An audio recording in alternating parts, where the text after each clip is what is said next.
የኔ ቀብራራ ቡራ የኛ ቀብራራ የምር አንተ እኮ ትዕግስተኛ እኮ ነህ። ትዕግስተኛ የምር በጣም በጣም ጀግና ጀግና ጀግና። ሀይሚዬም እንደዚያው የኔ ጀግኖች የምር ትለያላችሁ፣ ትለያላችሁ። ምንም ነገር አይፈጠርም። ምንም ነገር አይመጣም። ዙሮም ምንም ሆነ ምን ያው የቢኒ ልጅ ነው፣ የቢኒ ልጅ ነው። ስለዚህ ምንም ነገር አይፈጠርም። ሀይሚዬም ተረጋጊ፣ ቡራም ተረጋጋ። ምንም ነገር አይፈጠርም። ቢኒ ያውቃል የገዛ ልጁ እንደሆነችም ስለሚያውቅ ችግር የለውም።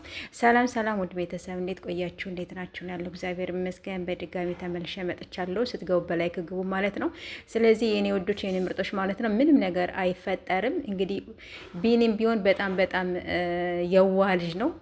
ያው አሳዘነኝ እያለች ነው ሀይሚዬም የኔ ቅመም ማለት ነች። እውነትሽን ነው፣ ያሳዝናል ማለት ነው።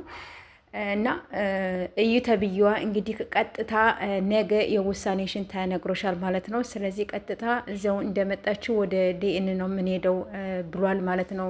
እሱም ውሳኔውም ተናግሯል። ስለዚህ ምንም ነገር አይፈጠርም። የኔ ወዶች የኔ ምርጦች ተረጋጉ ማለት ነው። በጣም ብዙዎቻችሁ ፈርተናል እያላችሁ ነው። እውነት ነው፣ ያስፈራል ማለት ነው። ስለዚህ ዲኤን ያው ከተወሰደ በኋላ የማን ልጅ እንደሆነ ስለሚረጋገጥ ችግር የለውም። ግን እኔ ምን አይነት አስተሳሰብ ነው ያለሽ ብላችሁ ልትሉ ትችላላችሁ። ግን በዚሁ የሚቀጥሉ ነገር ይመስለኛል ብዬ ነው የማስበው ማለት ነው። ግን ስላችሁ ድራማ የሚቀጥሉ ነገር አርጌ ነው እያሰብኩት ያለሁት።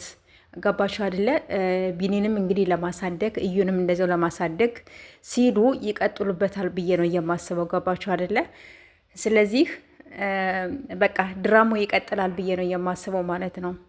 ስለዚህ መረጋጋት ነው ያለባችሁ። ስለዚህ አሁን የቡራ ልጅ ነው ተብሎ ሊሰራም ይችላል፣ አሊያም ደግሞ እውነቱ ወጦ ያው ብኒም አርፎ እንዲቀመጥ እዩም እንደዚያው አርፋ እንድትቀመጥ ውሳኔያቸውን ተናግረው ምን ብለው ሊቀጥሉ ይችላሉ። ሁሎችም በየራሳቸው ሊሰሩ ይችላሉ፣ ግን አይታወቅም። በእኔ በኩል ግን ሳስበው ድራማ ይቀጥላሉ ብዬ ነው የማስበው።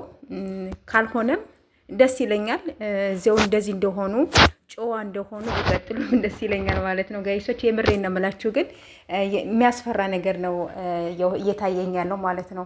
ስለዚህ አሁን እነሱ ያው ብዙ ነገር አሁን ተደርጓል። በሀይሚዬም በቡራም እንደዚያው አሁን እያየችም ስለሆነ ያ ሁሉ ስለተደረገ ስለተጨራረሰ አሁን ድራማቸውን የሚቀጥሉ ይመስለኛል። ካልቀጠሉም ደግሞ በዚሁ ደግሞ ከቀጠሉም ደስ ይለኛል ብዬ አስባለሁ ማለት ነው። የኔ ወዶች የኔ ምርጦች፣ ለማንኛውም ተረጋጉ ብዬ ነው የማስበው ማለት ነው። እውነቱ እስከሚወጣ ድረስ ሁላችን ደግሞ መረጋጋት አለብን። ስትገቡ በላይክ ግቡ፣ ሰብስክራይብ እያደረጋችሁ አበረታቱኝ። መልካም ቆይታ